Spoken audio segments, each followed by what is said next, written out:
November 8th, 1942. In the pitch-black pre-dawn hours, over 100,000 Allied soldiers are crammed into landing craft, bobbing in the frigid waters of the Atlantic and Mediterranean.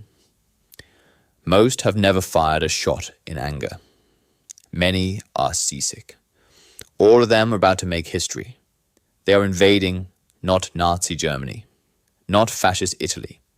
They are invading France, not occupied France, not Vichy France on the European mainland.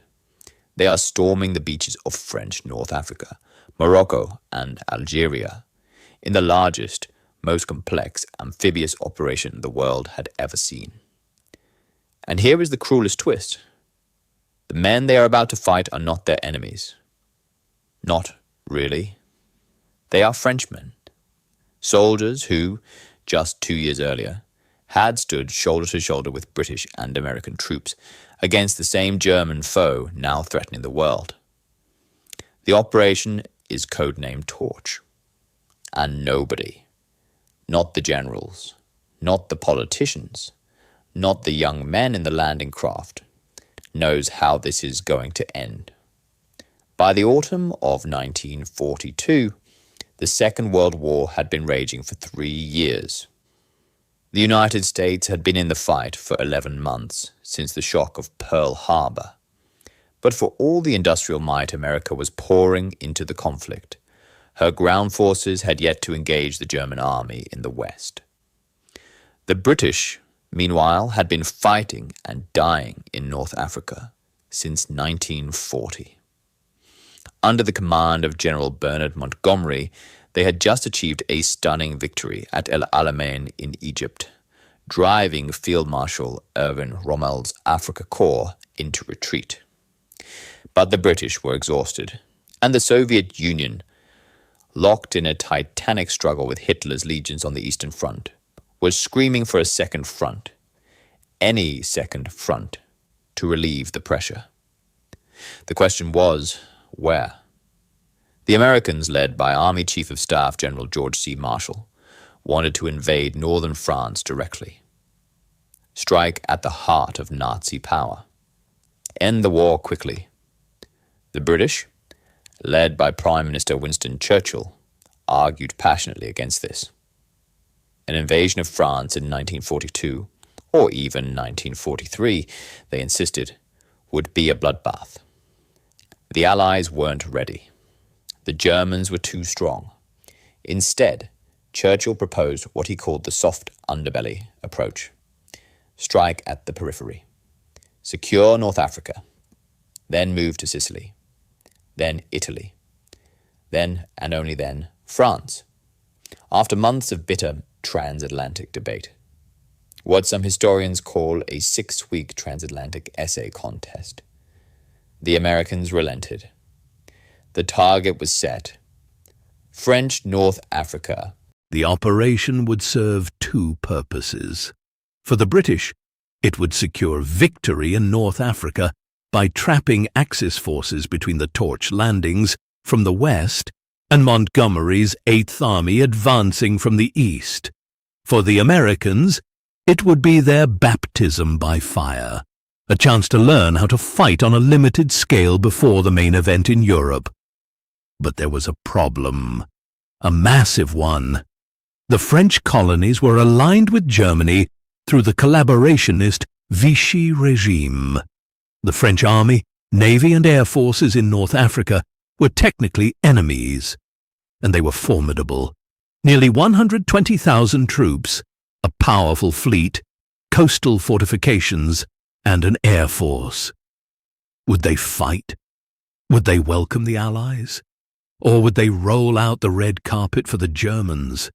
Nobody knew. The plan called for 3 simultaneous landings, hundreds of miles apart.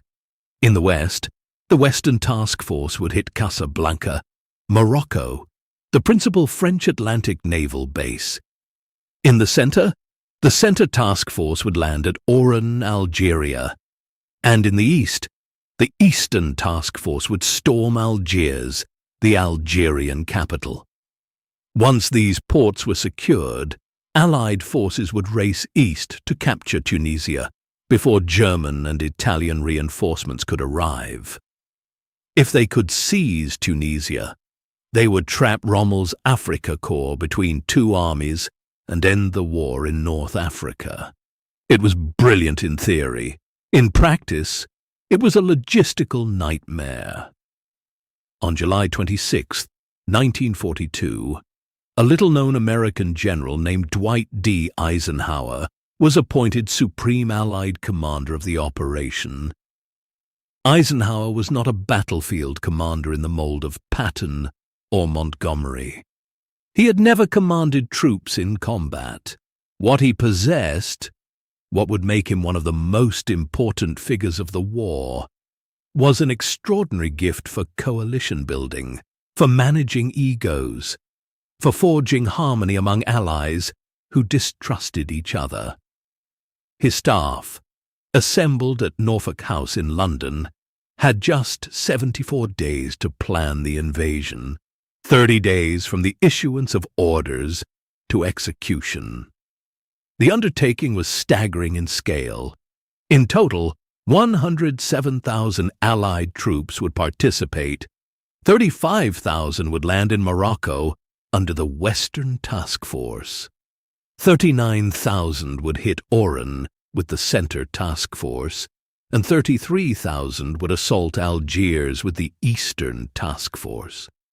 The naval component was equally massive, 350 warships and 500 transports, carrying not just men but tanks, trucks, artillery, ammunition, fuel, food, and medical supplies. The Air Forces included 171 aircraft from 4 U.S. Navy carriers for the Casablanca operation alone, plus British carrier-based planes and fighter groups operating from Gibraltar. 3 separate armadas would secretly traverse thousands of miles of contested Atlantic waters, 1 sailing directly from the United States, 2 from England, and converge on the African coast at precisely the same moment.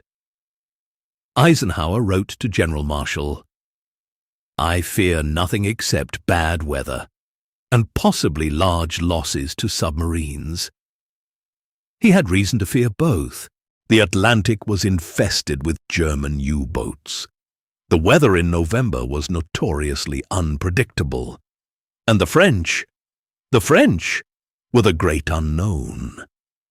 American diplomats, led by Robert Murphy in Algiers, had spent years cultivating contacts within the French military and colonial administration. They reported that many French officers were secretly sympathetic to the Allied cause. But would that sympathy translate into cooperation? Or would French honor and pride compel them to resist? Eisenhower decided to gamble on goodwill. He ordered that the landings commence without preparatory bombardment. The Allies would not fire unless fired upon. The signal for French cooperation would be a searchlight elevated to the vertical. To communicate in the chaos, American commanders devised a signal system using baseball terminology. Batter up meant, "I am being fired upon." Play ball was the order to return fire. It was a quaint American touch, but there would be nothing quaint about what happened next. The Western Task Force was an all-American show. It sailed from the east coast of the United States in late October 1942. An armada of 102 ships stretching across 20 by 30 miles of ocean. Commanding the naval forces was Rear Admiral Henry Kent Hewitt. Commanding the ground troops was one of the most colorful and controversial figures in the U.S. Army, Major General George S. Patton, Jr. Patton was a cavalryman at heart, a believer in speed, aggression, and overwhelming force. He was also a showman, prone to theatricality and profanity in equal measure. He would need every ounce of his aggression in the days to come. The convoy crossed 4,000 miles of submarine-infested water at an average speed of 14 knots. The target date was November 8th. There would be no delays.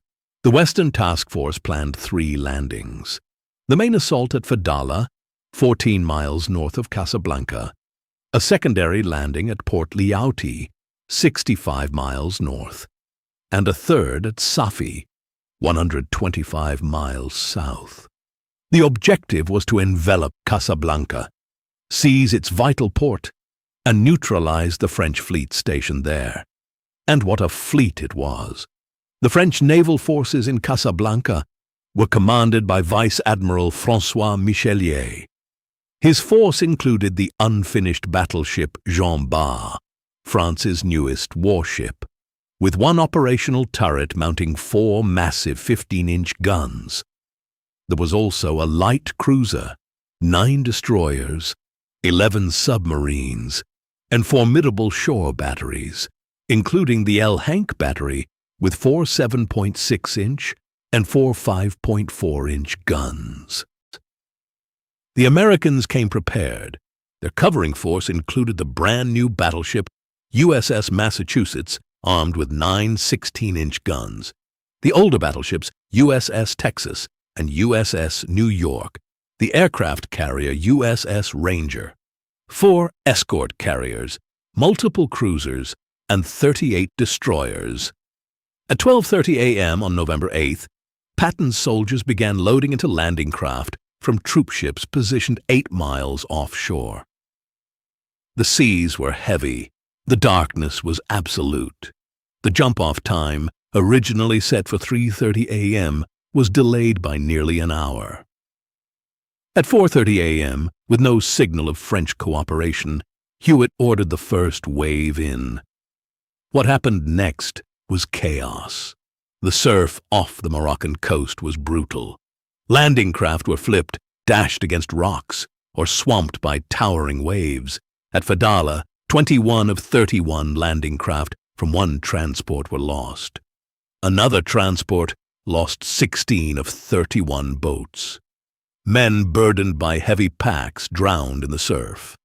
Others scrambled ashore, cut and bleeding from coral reefs. One soldier later recalled, "Forlorn on a hostile coast, with much of their heavy equipment fathoms under the salt water, they quickly organized and turned to their assigned tasks when we had crossed the beach and flung ourselves beneath a covering grove of pepper trees." I found I had a 2-inch gash on my right thumb and a lacework of cuts on both hands to remember our soggy trek through the coral. The French coastal batteries opened fire. The battleship Jean Bart joined in, and at 7 a.m., the naval battle off Casablanca began in earnest. USS Massachusetts engaged Jean Bart and the El Hank battery. In a matter of minutes, Massachusetts scored a direct hit on Jean Bart's only operational turret, silencing it for 48 hours. The French battleship had fired just 7 rounds. Meanwhile, French destroyers and submarines sortied from Casablanca harbor, attempting to break through to the American transports. Aircraft from USS Ranger, 203 sorties that first day alone, pounded French ships and airfields. The French fought with unexpected ferocity. 7 destroyers, the cruiser Primo Gay, and 8 submarines attempted to attack the Fedala landing force. They were met by a wall of American gunfire. The French squadron lost 7 ships and 3 submarines, suffering 1,000 casualties. By noon, Fedala had fallen. But the fighting at Port Liauti was far from over. At Port Liauti, the objective was a fortress guarding the Cebu River and an all-weather airfield 6 miles inland. The Americans needed that airfield to fly in P-40 fighters to support the drive on Casablanca. The landing was messy. French reinforcements arrived and counterattacked. American troops bogged down outside the town. On the second day, a desperate plan was hatched. The destroyer USS Dallas would run the gauntlet up the shallow Cibo River, cut through a boom blocking the harbor, and deposit raiders directly at the airfield.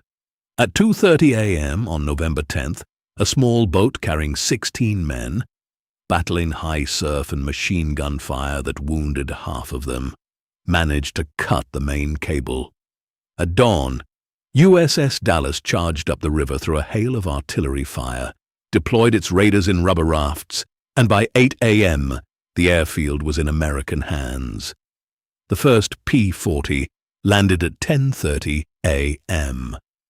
By November 10th, Patton's forces were closing on Casablanca from 3 directions. The French garrison, outgunned and surrounded, faced annihilation.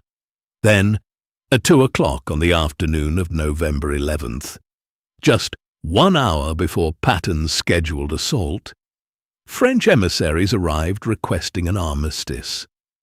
Patton later wrote, "I opened the conference by congratulating the French on their gallantry, and closed with champagne and toasts.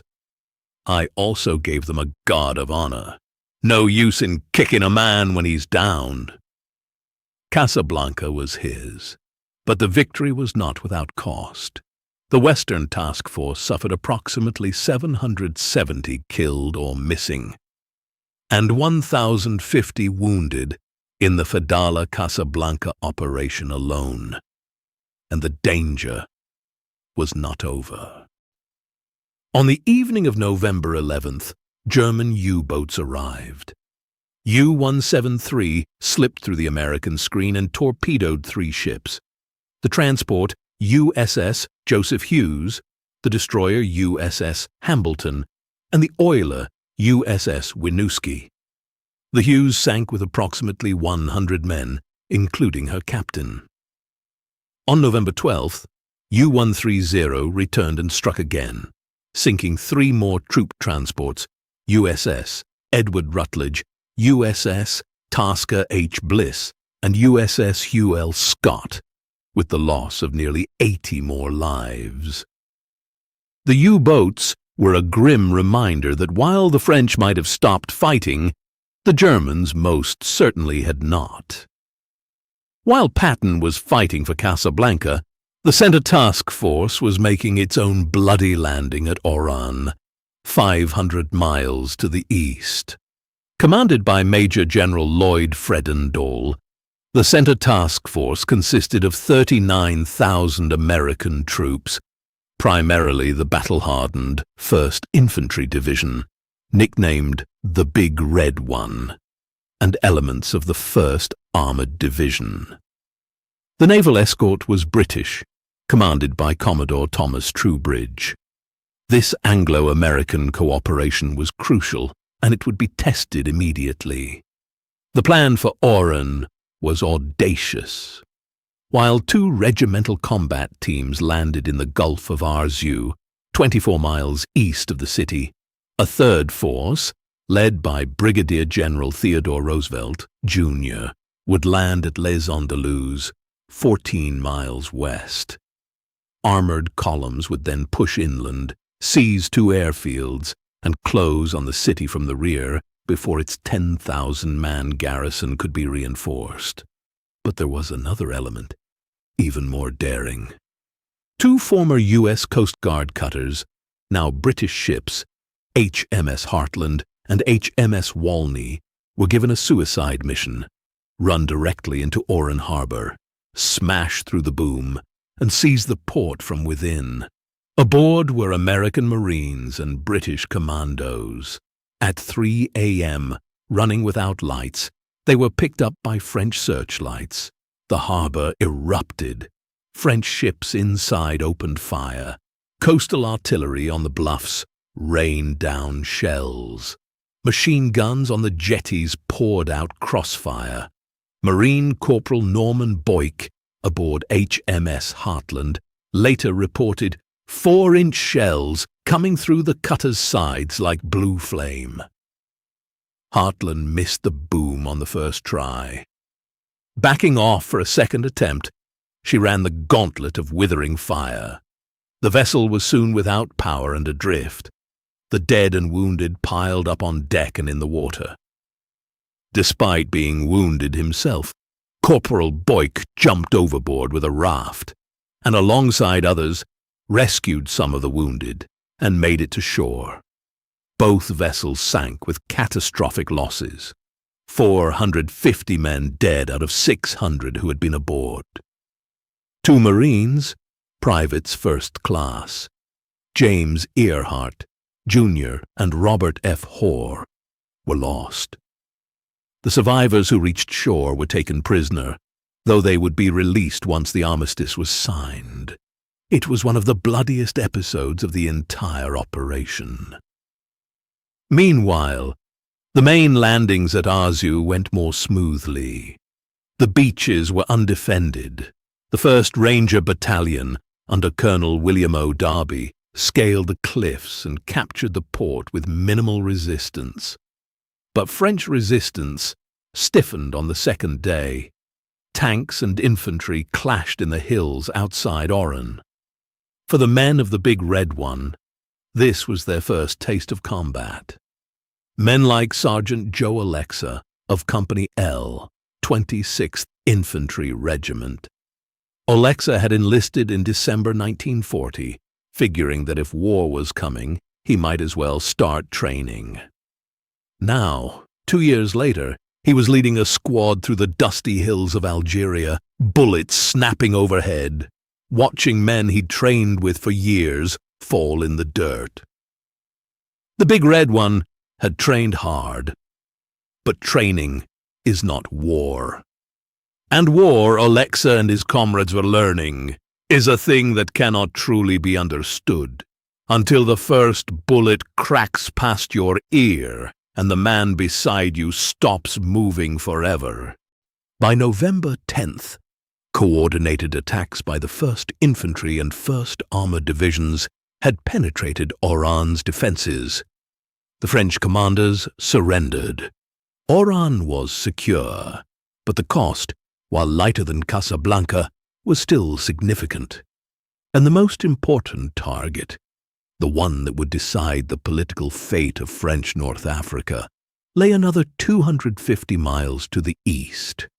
Algiers, the capital of French Algeria, the administrative heart of the colony, and the key to everything. The Eastern Task Force was the most politically sensitive of the three, because of lingering French hostility toward the British, still raw from the Royal Navy's attack on the French fleet at Mers el-Kébir in 1940. The landing force was given an American commander, Major General Charles Ryder. But the troops were largely British, 23,000 British commandos and infantry, plus 10,000 Americans. The naval force was entirely British, commanded by Vice Admiral Sir Harold Burrow. The plan called for simultaneous landings east and west of the city, plus a direct assault on the harbour by British destroyers. But the real wild card was not military. It was political. For months, American diplomat Robert Murphy had cultivated a network of French sympathizers in Algiers, military officers, civil servants, resistance fighters. Among them was Henri Dastier, leader of a French underground group called the Chantier de la Jeunesse. Dastier's network had a plan. On the night of the invasion, they would seize key buildings, cut communications, and arrest the Vichy leadership, including Admiral François Darlan, the commander of all Vichy French forces, who happened to be in Algiers on a personal visit. The hope was that with Darlan in custody and the resistance in control, the French army would not fight. But things went wrong almost immediately. Dastier moved too early. His fighters seized the radio station and police stations, but they had no backup from the Allied forces still offshore. French loyalists counterattacked. Dastier was driven off. And Darlan, along with General Alphonse Juin, commander of French land and air forces in North Africa, was released. When the Allied landings began at 1 a.m. on November 8th, they met scattered resistance. The beaches were not heavily defended, but the harbour assault by British destroyers ran into trouble.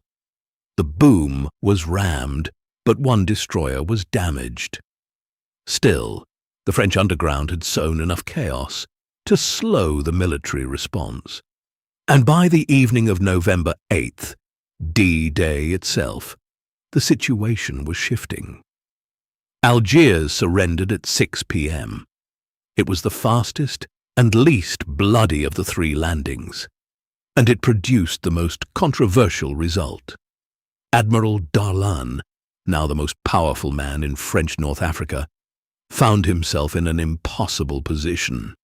The Allies held Algiers, the Americans were advancing, and his own forces were divided. Some wanted to fight, some wanted to negotiate, some wanted to join the resistance. Darlan demanded to speak to Eisenhower. Eisenhower refused, sending Major General Mark Clark instead. What followed was one of the most morally fraught negotiations of the war. Clark made Darlan an offer: order a ceasefire across North Africa, cooperate with the Allies, and in return, the Allies would recognize Darlan as High Commissioner of French North Africa. Darlan agreed. On November 11th, 1942, Armistice Day, ironically, Darlan ordered all French forces in North Africa to cease hostilities. The shooting stopped, but the deal ignited a firestorm of controversy. Charles de Gaulle, leader of the Free French, was outraged. The British were deeply uncomfortable. American public opinion was confused. The press dubbed it the Darlan Deal, and it smelled like collaboration with a Nazi sympathizer. Eisenhower defended it as a military necessity. Without Darlan's cooperation, he argued, the Allies would have faced months of guerrilla warfare against 120,000 French troops. The casualties would have been catastrophic. He was probably right, but the deal would haunt Allied politics for months to come. Operation Torch was, by any military measure, a stunning success. In just 3 days, the Allies had landed over 100,000 men on hostile shores, secured 3 major ports, and brought nearly all of French North Africa under their control. The Vichy French forces, nearly 120,000 strong, had been neutralized, and many would soon join the Allied cause. But the victory was not without cost. The United States suffered 526 to 556 killed and 837 wounded. The British lost approximately 574 killed. The French, who had fought with a courage that even their enemies acknowledged, suffered roughly 1,300 killed and 1,400 wounded. About 460 of the French dead were lost in naval engagements offshore. Naval losses were significant. The Allies lost an escort carrier, 4 destroyers, 2 sloops, 6 troop ships, a minesweeper, and other vessels. Many of these were claimed not by the French, but by German U-boats that arrived after the fighting ended. The human cost extended beyond the statistics. Every number represented a son, a husband, a brother, a friend. Men who had left homes in Brooklyn and Birmingham, in Glasgow and Manchester, in Casablanca and Oran, and would never return. But the strategic dividends were enormous.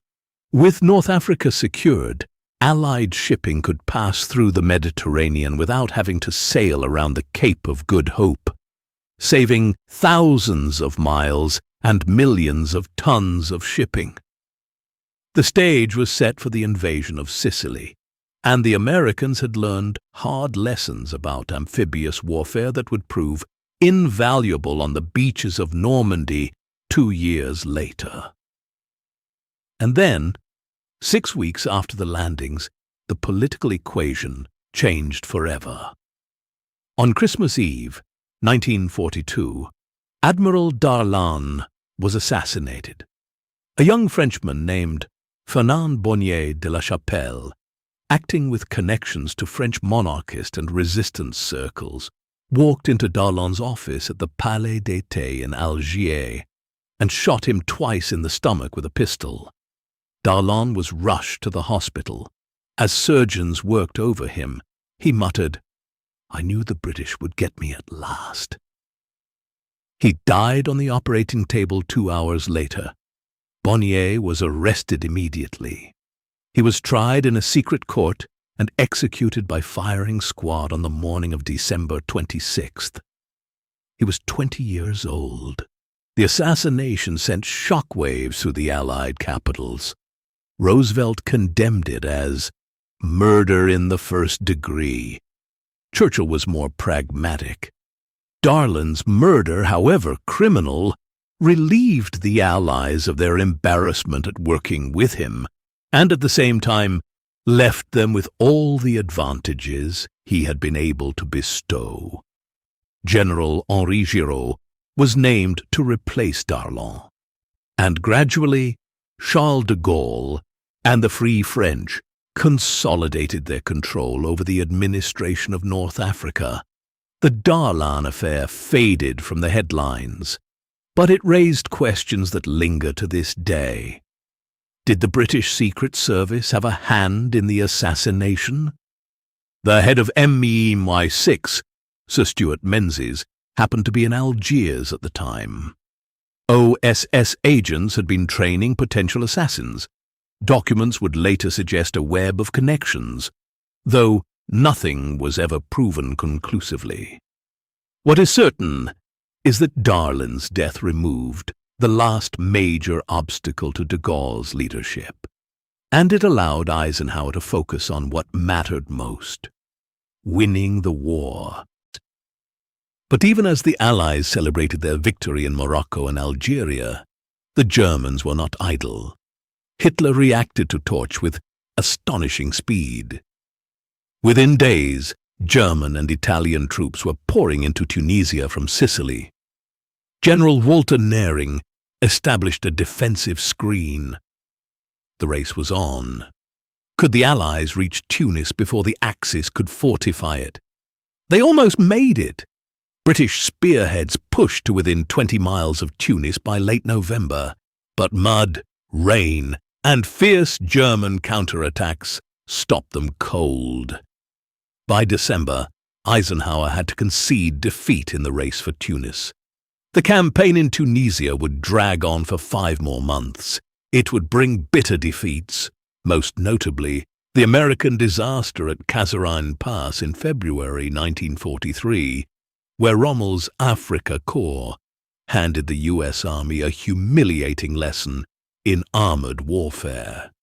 But the Americans learned. They adapted. They grew tougher. And by May 1943, when the last Axis forces in Tunisia surrendered, over 250,000 German and Italian troops had been captured. North Africa was entirely in Allied hands. Churchill spoke these words in London on November 10, 1942, 2 days after the torch landings. Now this is not the end. It is not even the beginning of the end. But it is, perhaps, the end of the beginning. He understood what many would later forget, that Operation Torch was not just another battle. It was a turning point. Consider what happened in that single week. In Egypt, Montgomery's Eighth Army was driving Rommel westward after El Alamein. In the Soviet Union, the Red Army was encircling the German Sixth Army at Stalingrad. And in North Africa, American and British forces were opening a new front that would ultimately lead to Sicily, Italy, and the liberation of Europe. For the first time since the war began, the tide was turning. The Axis was on the defensive everywhere. But Torch's significance went deeper than strategy. It was the first combined Allied operation of the war. British, American, and eventually French forces fighting under a single command. It taught Eisenhower how to manage coalition warfare. It taught Patton how to command in combat. It taught the U.S. Navy how to conduct amphibious operations on a massive scale. It proved that the Anglo-American alliance could work, that two nations with different traditions, different doctrines, and different egos could forge a single, effective fighting force. And it gave the American soldier his first taste of war. The men who waded ashore at Fedala and Oran and Algiers, soaked, seasick, terrified, would carry those lessons to Sicily, to Normandy, to the forests of Belgium, and to the heart of Germany itself. As historian Rick Atkinson writes in An Army at Dawn, the Pulitzer Prize-winning account of this campaign, the men of Torch were the first to learn what war truly meant. They were the ones who broke the seal on America's ground war against Nazi Germany. In the decades since, Operation Torch has faded from popular memory. It is overshadowed by D-Day, by the Battle of the Bulge, by the island-hopping campaigns of the Pacific. But it deserves to be remembered. Remember the young American soldiers who crossed 4,000 miles of ocean, climbed down rope nets into heaving landing craft, and waded ashore onto beaches they'd never heard of, to fight an enemy they didn't hate for a cause they believed in. Remember the French sailors who sortied from Casablanca harbor into certain defeat, because honor demanded they fight. Remember the British commandos and American Marines who rode HMS Heartland and HMS Walney into the mouth of hell at Oran. Remember the French resistance fighters in Algiers who seized radio stations in the dark, not knowing if the Allies would come in time. Remember Admiral Darlan, traitor to some, pragmatist to others, signing an armistice that stopped the killing, only to be killed himself 6 weeks later. Remember the German U-boat commanders who prowled the waters off Fedala, turning a victory celebration into a funeral. And remember the words of the men who were there. A soldier who landed at Fedala wrote, "I found I had a 2-inch gash on my right thumb and a lacework of cuts on both hands to remember our soggy trek through the coral." Marine Corporal Norman Boyk, survivor of the Heartland, remembered shells coming through the sides like blue flame. General Patton, ever the warrior poet, congratulated his defeated enemies on their gallantry and shared champagne with them. And Eisenhower, the man who held it all together, wrote to his wife Mamie that he felt like he had aged 10 years in 3 days.